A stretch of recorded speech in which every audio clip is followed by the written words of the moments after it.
naba criticizinga wekitiibwa Bobi Wine n'ekibiina kye okulonda abantu. You understand? Bakyamu million times. Abakritisayizinga mwami Kyagulanyi oba Pateye ekibiina kye okulonda abantu be balonze bakyamu nnyo. Bakyamu. President Kyagulanyi yalonda Honorable Mathias Mpuuga okuba leader of opposition. Ne mugamba gwe bwaba gwalonze sobola kutuula mu lukiiko lw'opaka bw'oligenda. Mubuuzeeko. Ekikakasa nti okakasizza nti gavumenti eriwo yawangudde. Ono avuganya ajja kulonda loopu.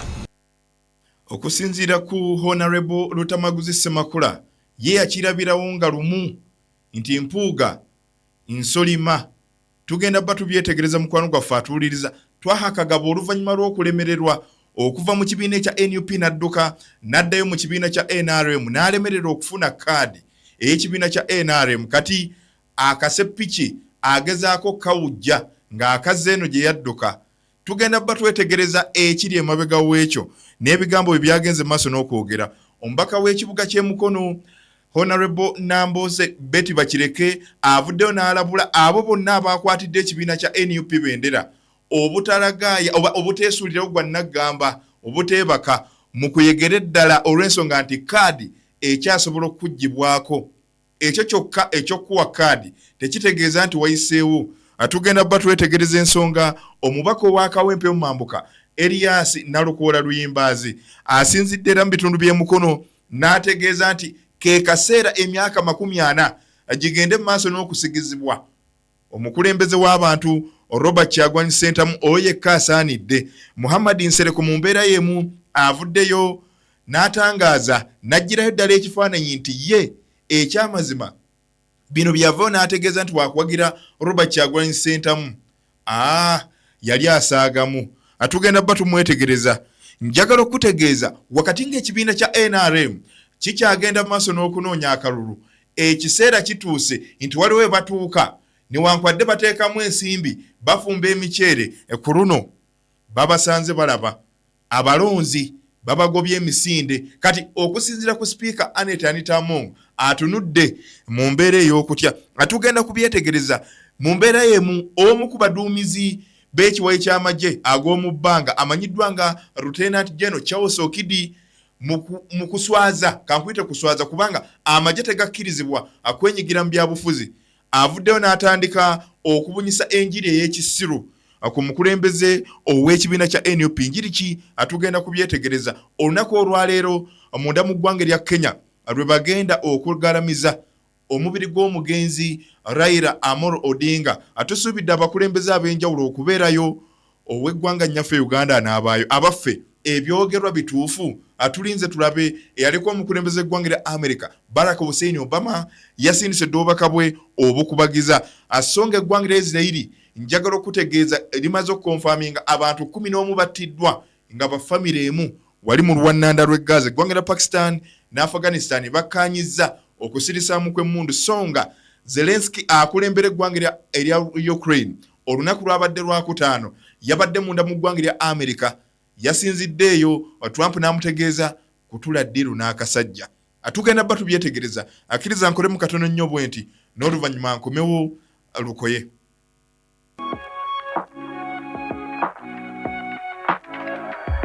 DPTV Uganda, Dawn People Television.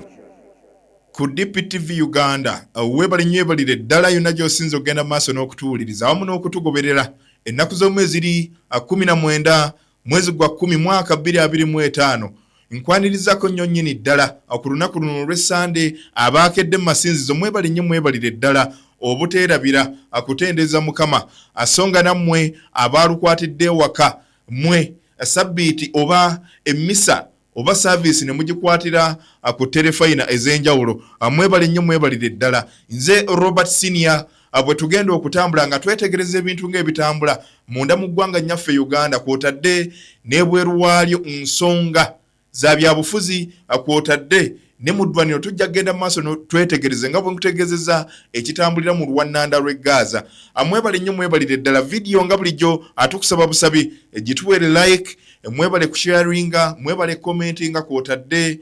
n'okwongezaayo enjiri nesobola okutuuka ku 10,000 oba obuwumbi n'obuwumbi obw'abantu. Akiza tutandikireko ku nsonga z'eggwanga nnyaffe Uganda wakati ng'omubaka ow'omu bitundu wali eby'e Nakaseke ye Lutamaguzi Ssemakula Paulson yavaayo n'ategeeza nti oluvannyuma lw'okulonda Mathias Mpuuga Nsamba ku kifo ekyakulira oludda oluvuganya gavumenti leader of opposition yamutegeerezaawo nga lumu January nga teyesse namu nti gwe sisobola kutuula mu lukiiko lwo yadde. Katusooke tumulabe. Yalonda Honorable Mathias Mpuuga okuba leader of opposition. Ne mugamba gwe bw'aba gwalonze sisobola kutuula mu lukiiko lwo paka bw'oligenda. Mubuuzeeko. So you didn't mubuuze ko Honorable Mpuuga otero mukyaza omubuuze nti Lutamaguzi nga bamulonze okuba shadow minister yakugamba oba obuuze shadow minister namugamba president Kyagulanyi gwe gwalonze nti tetugenda kusiikuula mu kibiina mu budde buno okuba tumanyi bingi ebigenda abimu biba state sponsored n'ebirala naye gwe sobola kutuula mu lukiiko lwo paka bw'oligenda gwe genda n'omubuuza paka bwe nagenda bamusiibula ku lunaku lwe bamusiibula lwe nagenda n'entuula mu lukiiko lwe kubanga ya principled nze manyi bye neetaaga nze manyi bye neetaaga nga Munnayuganda manyi bye neetaaga ng'Omuganda manyi bye neetaaga ng'Omukatuliki manyi bye neetaaga nga voter manyi bye neetaaga nga munansi okitegedde ssebo tonteeka ku influence zo nkimanyi nti abantu bangi nnyo kati ebiseera bino state ebakozesa naddala otukuba otukuba era kati olaba 24/7 Kyagulanyi gwe mulamu n'eni we are doing this show together tekanange njogereko kati nkukuze nga nebwe yanukula so you say ebbanga lyonna Honorable Matia we yaliro leader of opposition tewatulako mu ntula ziyakubiriza gwendo omubuuze and you're proud of that. Very proud really era ne president namugamba nti nze waliwo kyennengere nze netegerera ye mukulembeze omutuufu mukwano gwaffe atugoberera nti ye yakirabirawo nga lumu January era ye si bandi wagonist tatambulira ku muyeye si wa group influence era embaka y'omu yavaayo emabegako n'ategeeza nti oluvannyuma lw'okulonda ow'ekitiibwa Joel Ssennyonyi ku kifo kino nga Mpuuga amaze okuggibwako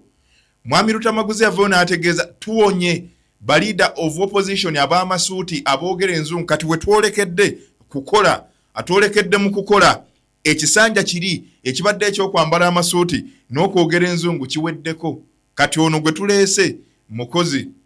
kati kino kyongera okulaga oluvannyuma lw'ono okuvayo n'abyogera Mpuuga yali ku telefayina emanyiddwa nga BBS n'avaayo n'akiralifayinga n'ategeeza nti omubaka ono nga nze simulinaako buzibu wabula ye bw'aba awulira nti aninako obuzibu woofiisi yange yemu ku ofiisi ezisinga okujjamu ababaka abangi kati ebyo nga tubitadde ku bbali nti Mwami Lutamaguzi byagenda mu maaso n'okwogera mukwano gwaffe atuwuliriza byoleka bwolesi nti ye yali alengeredde wala nti abamu ku bantu be batutaddemu n'ebifo bye babawadde waliwo ekigendererwa nti bagenda kuba basomola ebyama babijje mu kibiina ekya NUP byambuke waggulu wabula abamu ku bannakibiina ekyamazima obutego tugenda tubuteguse tetugenda kugoberera oba oli awo ebyo byonna ebigenda okutondebwawo oba okuteekebwawo abantu abo tubamanyi tubalaba naye tetugenda kutambula nabo nti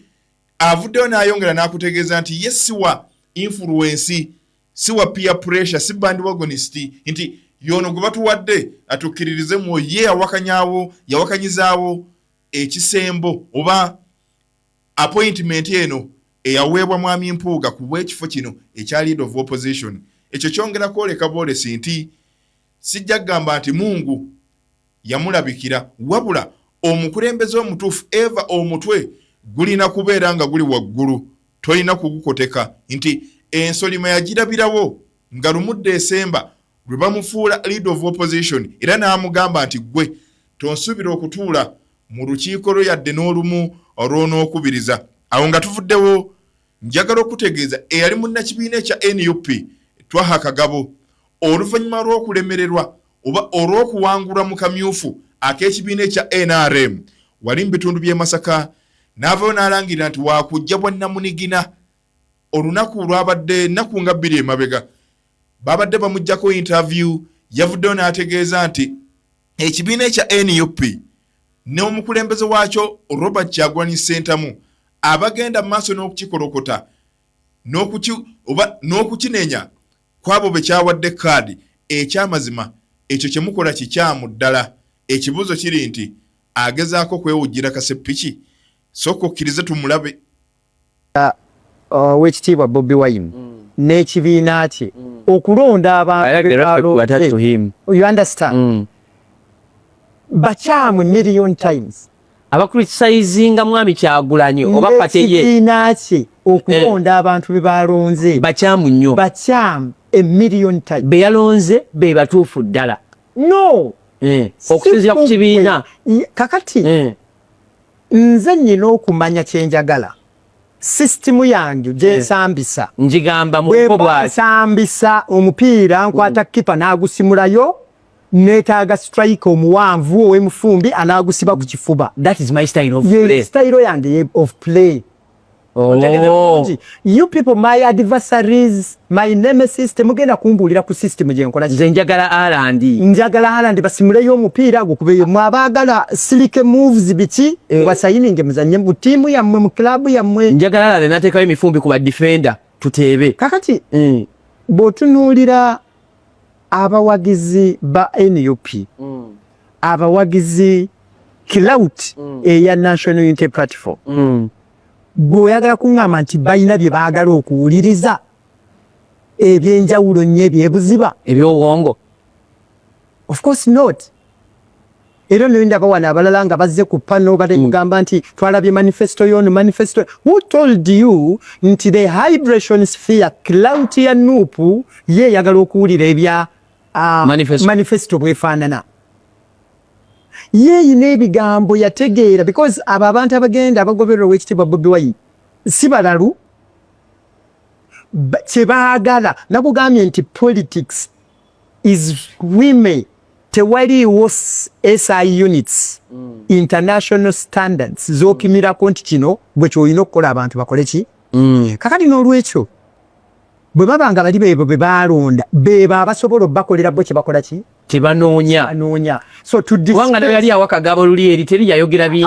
Ayo nga sinagendayo. Bwe baba nga baalabye ku system gye baagala kati nga Honorable Sseggona is dispensable agende obbazannyira mu kifo ekyo obulungi ye omukulu wa Lukagga Matiya. Well and good, temuyingira mu system yaabwe. Maybe bwe mba mulaba nga kikola bubi, let it play to their disadvantage. Mwezanye kwa advantage yaabwe. So gwe tolina buzibu na NUP Electoral Management Committee yaleese beebo site yaabwe. Talina buzibu n'akakiiko ak'ebyokulonda ak'ekibiina ekimanyiddwa ng'ekya NUP kayite EMC. Now kati nga tuzze ku bigambo ebyogeddwa Dr. Twaha Kagabo, ekyamazima nga bw'abirambise bituufu era bijjira mu kaseera kano, naye ekibuuzo ekisingira ddala okuba ekikulu, ani abyogera? Bwe tukuba ttooki ne tuddako emabega ne tulaba biki ebyaliwo before nga tebinnatuukawo bino byonna. Twaha Kagabo ono ekisanja kye tuli mu kufundikira ye mubaka eyakwatira ekibiina ekya NUP bendera. Kati wakati mu kutambula kw'ekisanja ava ku mugendo era ebimu ku bye mujjukirako y'omu ku baali bakkiriza oba y'omu ku baaleeta enjogera egamba nti Mwami Kyagulanyi ye mukulembeze wange naye mu kibiina naye Jeno Muhoozi yasobola eggwanga. Kati ebyo byonna nga bivuddewo tumulengera wakati mu kuvayo n'asuulawo bendera y'ekibiina kya NUP olw'ensonga nti mu kujja mu NUP yasooka kuva mu kibiina ekya NRM, naye bw'alaba nti ekibiina kati ekitondeddwawo ekito kirina amaanyi mangi nnyo, kirina amasannyalaze ku ground, n'ayagala oba n'akwesa akakisaako najja mu 2021 ekibiina ne kimwesiga ne kimuwa bendera. Kati olw'ebyenfuna n'ebigendererwa byali aluse mu 2021 kati y'omu ku babaka abaasooka okuzuulwa nti bano mu kibiina baaliyo oba bajja lwa bigendererwa. Kati wakimanya ekyo nti 2026 ekibiina si kyakumuzzaayo, adduka mangu addeyo gye yava. Kati akamyufu akategekebwa ekibiina ekya NRM njagala okutegeeza mukwano gwaffe atugoberera akalulu kamukubwa kati bwe kamukubwa alangirira nti wakujja bwa namunigina mu kaseera kano ng'atandise okukiraba nti ekyamazima amaanyi matono obudde buweddeyo otwolekera 2026 atandise okwogera ebintu bye yandyogedde before nga tannaba kujjamu katwewungu kuvaayo okutegeeza nti eri teri mulamwa enziza oba oli awo mulamwa gye guli ne gye yali asuubira nti gye guli ne bamukubirayo akalulu kati akaseera akatuufu katuuse nti eyandibadde mu kibiina newankubadde kubakkirizagaana ekibiina ekya NUP singa bino byonna twaha akagabo tiyabiteeka osanga kyandimulowoozezaako ne kimwongera kaadi n'akikwatira bendera mu kalulu ke tugendamu aka 2026 naye oluvannyuma lw'okwokya kati atandise okukiraba atandise okujjukira okwebika mukwano gwaffe atuwuliriza ng'obudde bukedde ke kaseera ak'okutandika okuwulira akazito ke kaseera k'okutandika okuwulira omuliro kkiriza oyo nga tumuvuddeko olunaku olw'eggulo wali mu bitundu by'emukono njagala okutegeeza mukwano gwaffe atugobera omubaka owa mukono municipality era eyazzeemu okukwatira ekibiina ekya NUP bendera ku kifo ky'omubaka ow'ekifo kino ekya mukono municipality Honorable Betty Namboze Bakireke yategese olukuŋŋaana olw'abannakibiina ekya NUP kati ku mukolo guno gwe gumu yasobodde okubaako obubaka bwasindikira bonna abakwatidde ekibiina kino bendera ku mitendera egy'enjawulo nti temweyibaala temuddeeyo ne mulowooza nti kiwedde eddimu eddene ery'okunoonyeza ekibiina kino akalulu likyagenda mu maaso okutuukira ddala nga mission oba efundikiddwa akkiriza tusooke tumulabe n'oluvannyuma tudde ng'ate ne bwe tugamba n'abalina kaadi nti mugyewo amaki amalala kubanga bo balowooza nti bw'ofuna kaadi ya NUP nti oba omaze tebajjewo amalala bakube kampeyini bakombinga ebyo ebitundu mwe bali bamatize buli bantu nga batandika n'abo bannaabwe be bawangula mu kamyufu ate ne babeesimba ku bagende bayogere nabo abantu abamu oluusi bw'ona oyogera naye n'omulaga nti omulabyewo ajja kukkakkana naye bw'okola obukozi amalala n'ogamba tujja mugoba tujja mugoba ffe kisinga akalulu ke tusinga osoosowaza ka pulezidenti waffe kati gwe bw'onooba ng'olina ambulera naye ng'ate oliko weetuulidde ssebo tonoonya kalulu ffe tujja kunoonya omuntu yenna asobola okukomandinga ekyo ekifo ne bw'aba teyeesimbyewo ajja akomandinga ekikulu kujjayo kalulu kukakuuma na kukalwanira ate tumanyi woofiisi etutta fene mukono luli twawangula ebifo 98 ku buli 100 naye tetwasobola wadde okulagira nti no batuweeyo kilomita ya kolaseemu kubanga obuyinza buli mu ofiisi eri ennene eyo yo tugifiirako nolwekyo tetwagala muntu yenna aleeta muzannyo mu kalulu kano bakuwadde bwa komanda kwata fulaga todda mu bujja todda mu kuyomba n'abalala bwegende eri bantu bamatize nti gwe wa fulaga gwosinga noono yennyini bwewawangula mu matize mutambulire wamu kujjeeyo akalulu bajjukire nti ate akakaawe oli kansala kalulu akako kaluvannyuma naye pulezidenti wewali entandikwa ya protest vote eyaki eyannamaddala nolwekyo tulina okuyiga okwekumaakuma ne tubanga abantu abakulu ne tutatwalirizibwa buntu buki butono nze nawaano waliwo abantu abamu nga bagamba b'NUP banneesimbyeku naye nabagambye nti mujje mu luno olukuŋŋaana mujje kubanga nze kyensinga okwagala mugenda kunoonya akalulu ka Kyagulanyi Ssentamu naye era nga pulezidenti yagamba nti tubalabira ku bikolwa byabwe woomulabira nti nno kakati ono abadde bulijjo alimba nga yali yanonaka pulezidenti nga bulijjo waagamba nti tulibalabira ku bikolwa byabwe omubaka Namboze annyonnyoledde ddala kiki ekituufu ekirina okukolebwa naddala mu kaseera kano nti byonna bikolebwa naye ekifo ekinene ffenna kye tutunuulidde akiri ekifo kimukwano gwaffe atugoberera kya bukulembeze bwa ggwanga nti waweebwa omulimu ogw'okubeera komanda omuduumizi kuyegera kibiina ekya NUP akalulu si kudda waka kwebaka na kuteekawo malala nti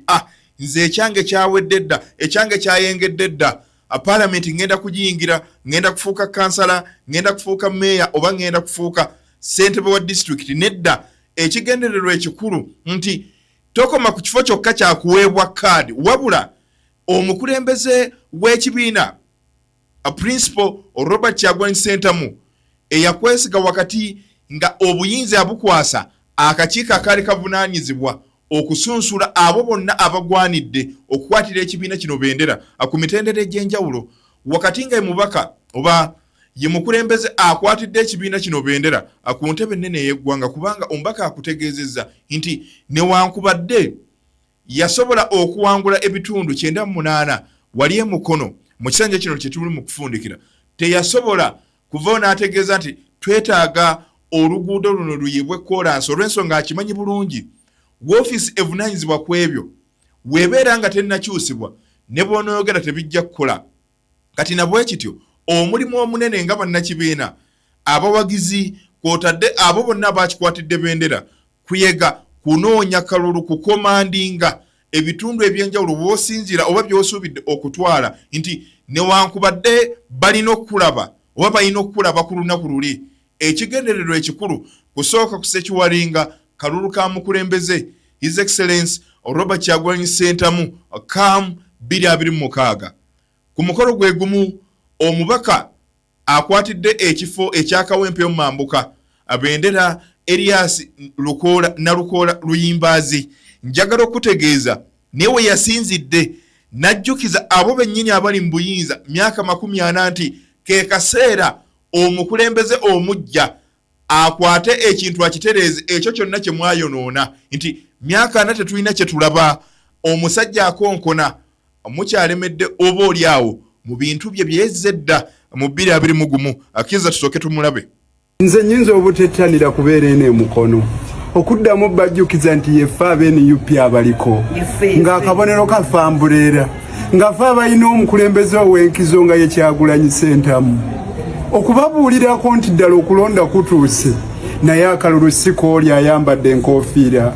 akalulu koono omuvubuka omutaayi n'ebirowoozo eby'ensonga oli omusajja omukadde bwe yajja mu 86 yagamba abavubuka abaaliwo mu kiseera ekyo nti yemwe abakulembeze b'enkya n'abasongera bahonarebo Nambooze yemwe abakulembeze abaddi ab'enkya oluvannyuma lw'emyaka 40 era kakkana wansi n'agamba ate abaana ate abaabano be yagamba nti kati ate mmwe abakulembeze ab'enkya ng'ate amaze okulya ebiseera byabo be yagamba mu 86 nti be bakulembeze ab'enkya ne batafuna mukisa kwolesa bukulembeze bwabwe buli munnayuganda yali eyasaanye okujjukizibwa nti buvunaanyizibwa bwammwe buvunaanyizibwa bwaffe okukomya okuwuddiisa kwa General Museveni obudde bwe buno obulonda Kyagulanyi Ssentamu y'abaakwata abantu b'emukono nabo bakimanyi naye omuntu bamujjukizaako buli kaseera nange kyekindeese eno okubajjukiza nti tulina Kyagulanyi tulina Nambooze tulina n'abalala nfofoolo beebo be baba balonda beeb'ensonga n'obugambo obulala obunaagenda eri abavubuka kambo baterekera enjabbu bagamba ye kanso Elias Nalukoola Luyimbazi munnakibiina era munnamateeka owa NUP azze emukono okujjukiza abantu nti tulina Honorable Robert Kyagulanyi Ssentamu aka Bobi Wine nti akaseera kano ye yekka oba oli awo eggwanga gwe lirinamu essuubi era ne Mwai Museveni akimanyi bulungi nti ssaawa yonna agenda kudda ebbali omukulembeze w'abantu ayongere eggwanga mu maaso atereeze ebyo ebyadibonkana awo nga tuvuddewo akiza tugende ewa Muhammad Nsereko ono yavuddeyo nannyonnyola ye nga ye endaba gy'alabamu era ne gyategeeramu nti we tulaga abavuganya gavumenti eya Mwai Museveni gyawagira obulungi tebazze kuvuganya gavumenti bazze kuprotestingira mu paalamenti asooka omulabe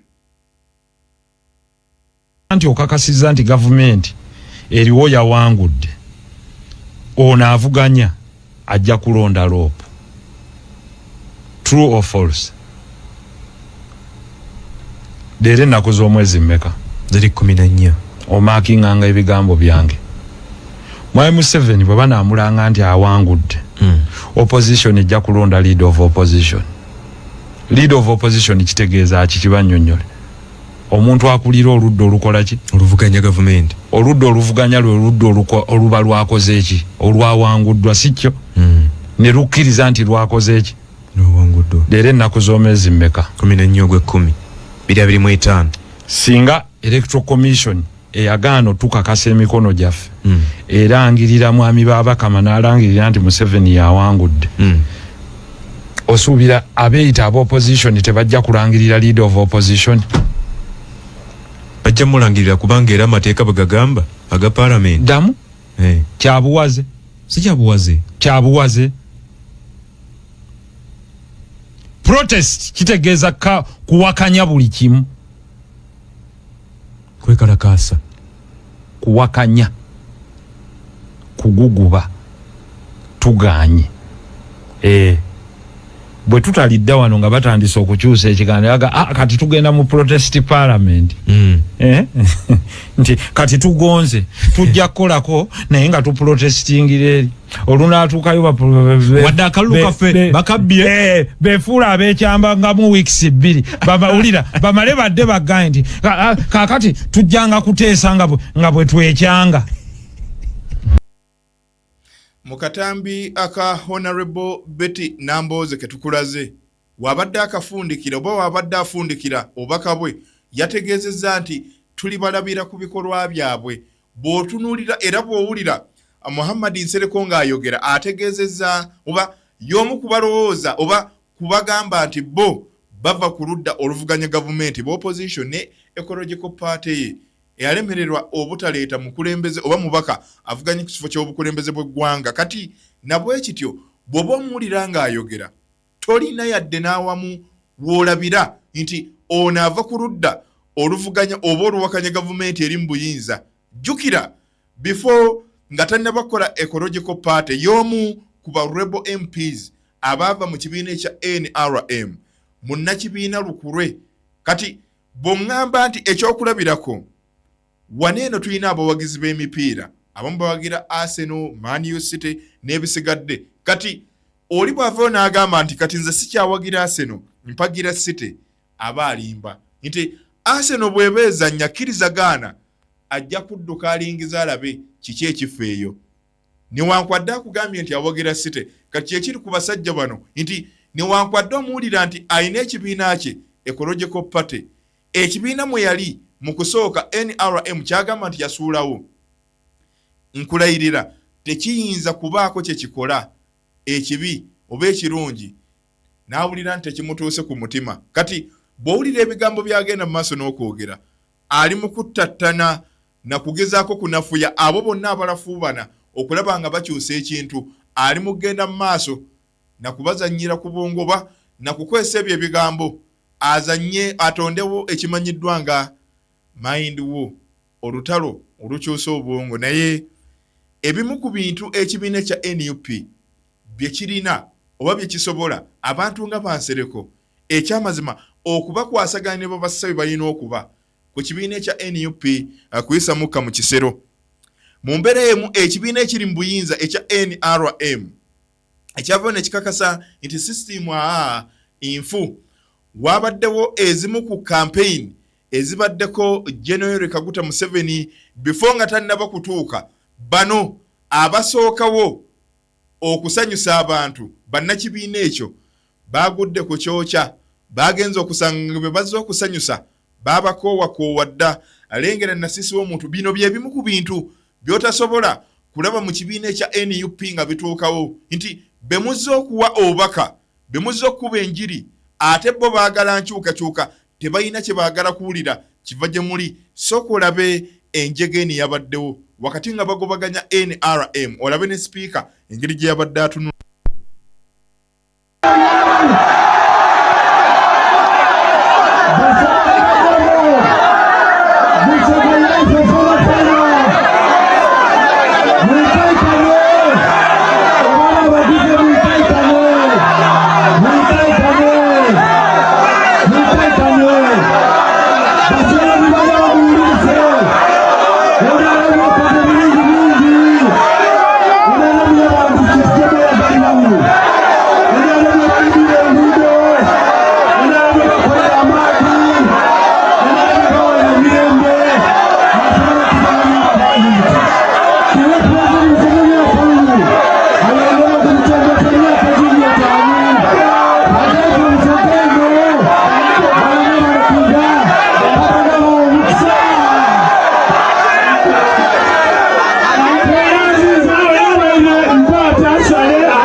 jabala ko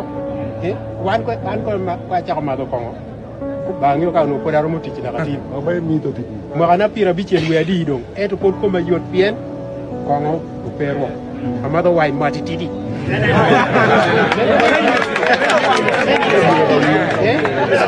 ni no mo be digestion ko na be pati me mero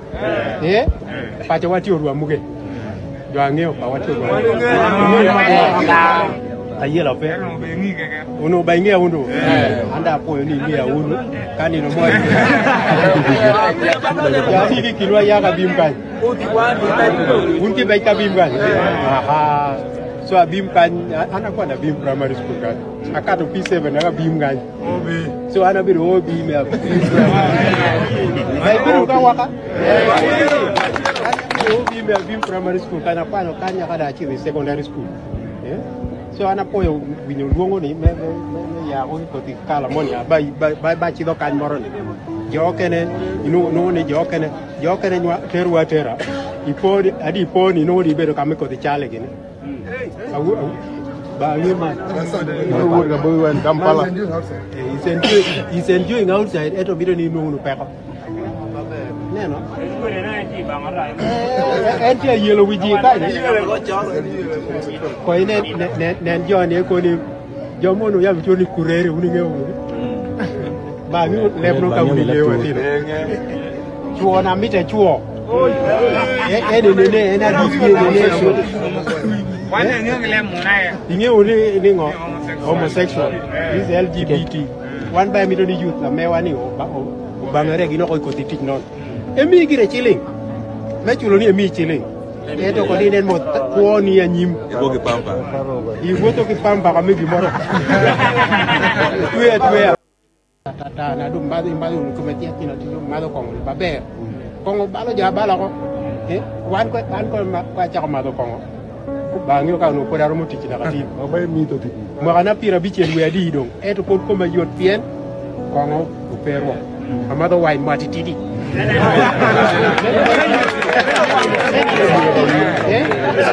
ni no mo be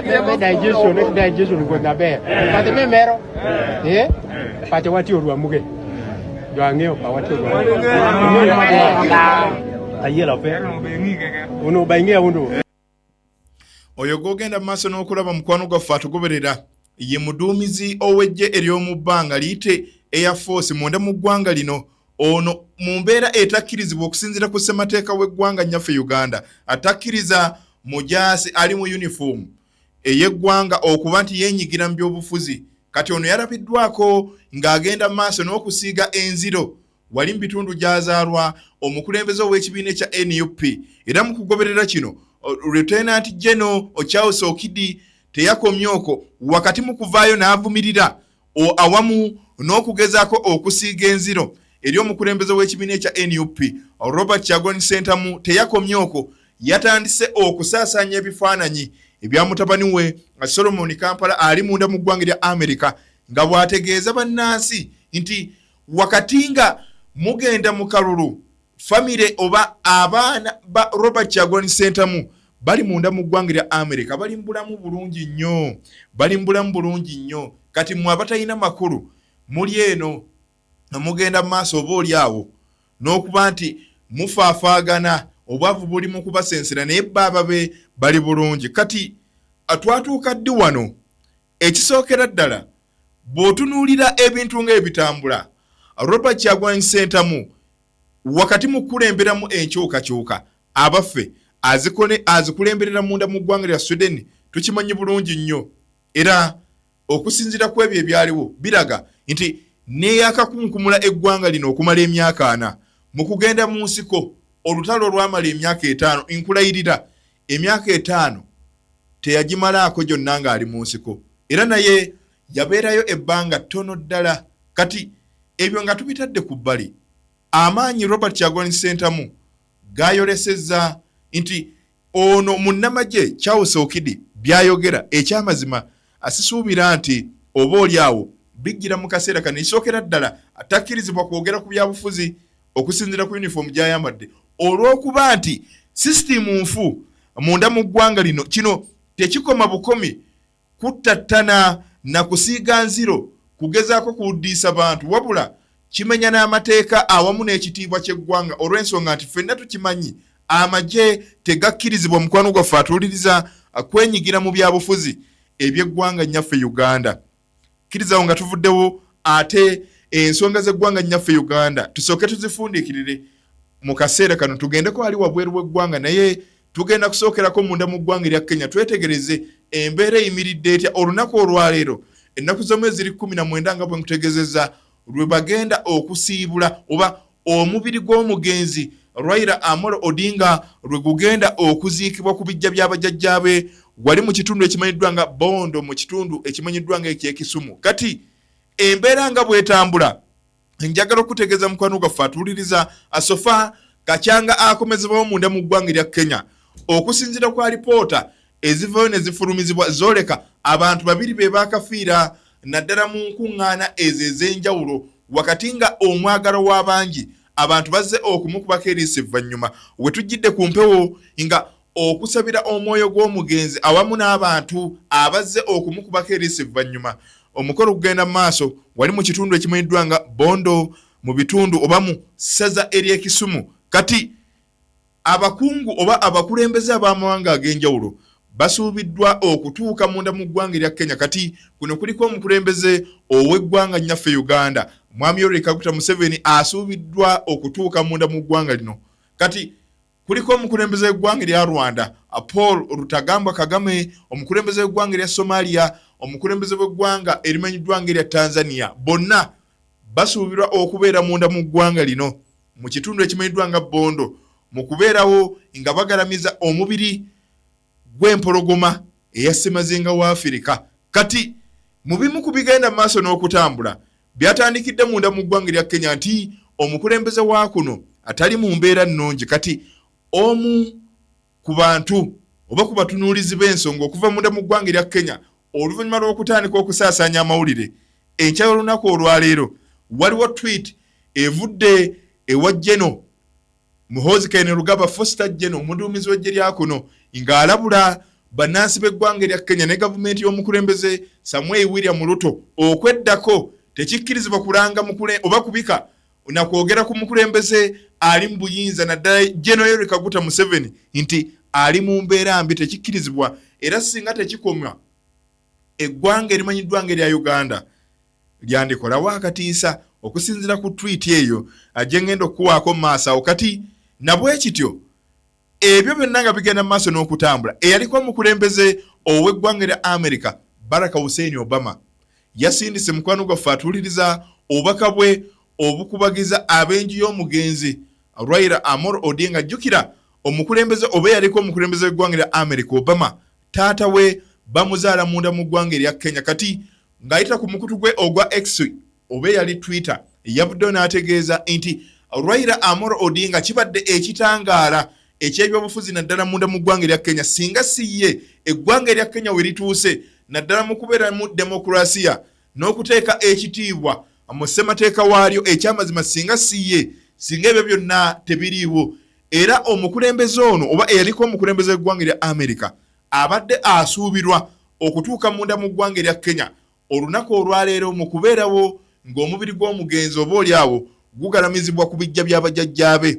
Kati yasinzidde munda mu ggwanga erya America nga yeegattiddwako famire ye bw'atyo n'asindika obubaka n'abusindikira ab'enju y'omugenzi kw'otadde n'obuteerabira okubuuza ku bannansi b'eggwanga erya Kenya n'okutendereza obukulembeze obwa Samuel William Ruto okukwasa ensonga eno n'obwegendereza. Kati olunaku olwaleero wakati nga bagenda kumutereka olunaku olw'eggulu waliwo alipoota ezafulumiziddwa nga zooleka nti ono yali yafa dda asabbiiti eziwerako emabega nti bino byonna byabadde bipange okuba nti yalangibwa ku lunaku olw'okusatu nti yali assizza ogw'enkomerero. Yembeera nno mukwano gwaffe atuwuliriza abwete bwetambula tulinze tulabe omukulembeze General Yoweri Kaguta Museveni anaabaayo oba ebigambibwa oba bye tulengera mu mawulire nti ono ne mu ggwanga taliimu yaddusiddwa dda ali bubi nnyo atakyasobola na kussa assiza ku byuma. Omanyi ebikolebwa mu nzikiza ate mu kitangaala tebisobola kuwalira tebisobola kugaana bimala ne byeyoleka kati ke kaseera tukakase nti eggwanga nnyaffe Uganda atusuubidde lirina kusindika mukulembeze nga bwe tukirabye ku mugenzi Mwai Kibaki ng'afudde omugenzi Daniel Arap Moi ng'afudde nti Mwai Museveni mu mbeera yonna abadde yeesitula n'atuuka munda mu ggwanga erya Kenya n'abeerawo. Raila Amolo Odinga olunaku olwaliro agenda okuziikibwa abaffe anaasindika mu kiise ne tukakasa nti bannakenya batuufu baalabidde wala oba aneetuukira okumenyawo ebyo ebigamba nti anze nkyaliwo ne 231 ekyamazima kiriya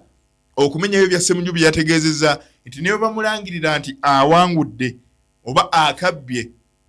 tasobola kumalako kisanja ajja kufiira wakati mu kisanja nga tekinnaggwako. Affe tulinze bulinzi kulaba era amaaso ne kamera byonna bitunudde ku kitundu ekimanyiddwa nga Bondo wakati we tujjidde ku mpewo ng'abakulembeze ab'enjawulo bo babadde batuukawo naye bonna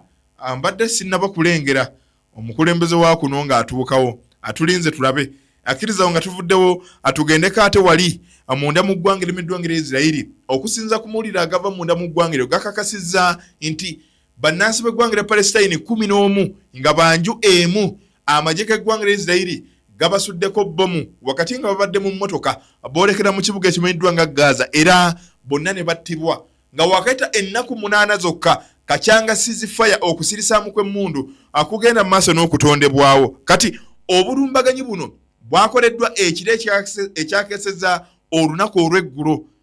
wakati wa famire ya musajja mukulu amanyiddwa nga Abu Shaban yabadde bweto eri mu kutinnatina eyolekera mu kibuga Gaza. Kati amagye ga Isirayiri ne galabiriza emmotoka mwe babadde ne babasuulako bbomu okukakkana bonna 11 ne battibwa akwabaddeko abaana 7 abakyala 3 okwotadde ne taata kabwejumbira kennyini eyabadde avuga. Kati we tujjidde ku mpewo wakati nga abasajja ba Isirayiri bakafuna emirambo giri 12 okuva eri abasajja ba Hamas kwegya emirambo 28 so nga Isirayiri yakaweereza emirambo 15 gikomye mu Rwanda rw'e Gaza wabula ku mirambo 15 egisinga obungi ekyamazima okusinzira ku kitongole ekivunaanyizibwa ku byobulamu ekisinzira mu Rwanda rw'e Gaza kyategeezezza dda nti bano ffe tetubamanyi Isirayiri emirambo gyetuwa si gya wano tetugimanyi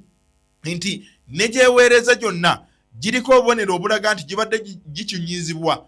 giriko ebisago egimu gibikkiddwako obukookolo emirambo esibe emikono nti bonna abattiddwa Isirayiri esooka kubabonyaabonya esooka kubacunya nga tennabatta ate ekisinga okukwasa ennaku nti ababadde bakattibwa Isirayiri emirambo gino ebadde tegiterese ettemu lino eyakamala okulikola oba erikoze mu biseera bino nga sizifaya yakanyizibwako dda nti emirambo gyeweereza eteekawo miteeke etirimbula abantu negamba nti kati emirambo gy'abantu bammwe abaafiira mu makomera giigyo.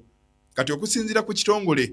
ekya Red Cross kwotadde n'ekibiina ky'amawanga amagatte bavuddeyo ne bongera okubiriza Isirayiri obaolyawo okuteeka ekitiibwa mu ndagaano eyakkaanyizibwako asonga minisita avunaanyizibwa ku byokwerinda ow'eggwanga lya Isirayiri amanyiddwa nga Isirayiri Kazi avuddeyo n'ategeeza nti baakutunula mu mbeera egambibwa okuba nti obaolyawo bannansi abawangalira mu Rwanda rw'e Gaza tebamanyi wa yellow lines we zikoma nti waliwo lines ezaateekebwawo nti bannansi b'eggwanga erya Palestine abawangalira mu Rwanda rw'e Gaza ze batalina kusukka ng'amagye ga Isirayiri ge gatwalawo okusinziira ku ceasefire. Tulinze tulabe omukulembeze w'eggwanga erya America wakati ng'eyatabaganya ceasefire eno okuteekebwa mu nkola anaavaayo n'akoma ku Isirayiri kubanga nali wano n'enkutegeeza nti eggwanga erya Isirayiri olwa libadde likuba oluwannanda nga abawambe gye bali kati baggiddwayo banaaluleka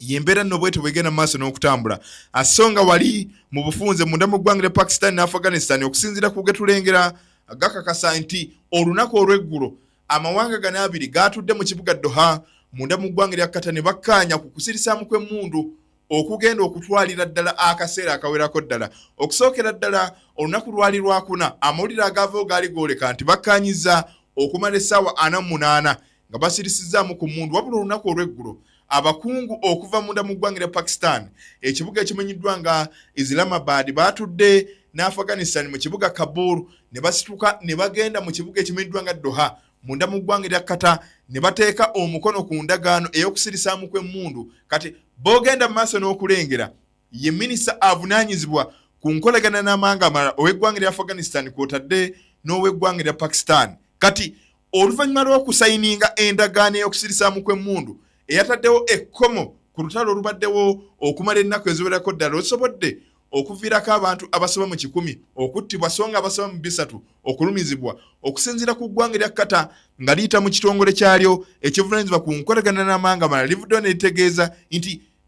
endagaano egenda okubeera final egenda kubeera mu kibuga ekimanyiddwa nga Ankara wali munda mu ggwanga lya Buturuuki oba mu kibuga Istanbul ng'ennaku z'omwezi 25 omwezi guno gwennyini lwe bagenda okukkaanyiza ddala nti kino ekyabadde mu kibuga Doha eno yabadde partial agreement newankubadde okusirisaamu kw'emmundu kwalekeddaawo. Kati ng'ennaku z'omwezi 25 bagenda kukkaanyiza ddala. Jjukira wakati ng'abakungu bano bonna weebali eggwanga lya Qatar lyabaddewo kw'otadde n'abakungu okuva munda mu ggwanga lya Turkey nabo baabaddewo.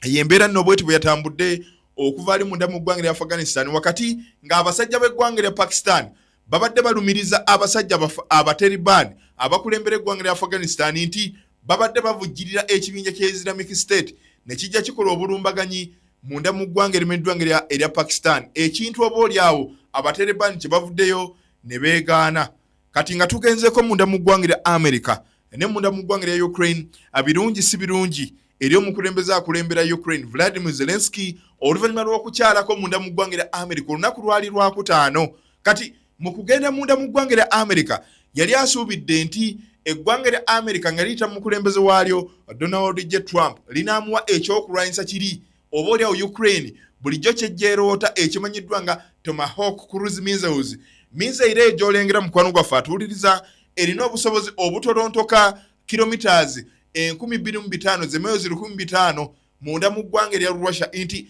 Ukraine singa esinzire Kiev n'egikuba esobolera ddala okugenda neyingirira ddala munda mu ggwanga lya Russia. Kati twagenze okumaliriza abakulu nga bamaze okutuula bamaze okuwayaamu Trump yasinzidde maka g'obukulembeze bw'eggwanga lya America n'ategeeza Zelensky nti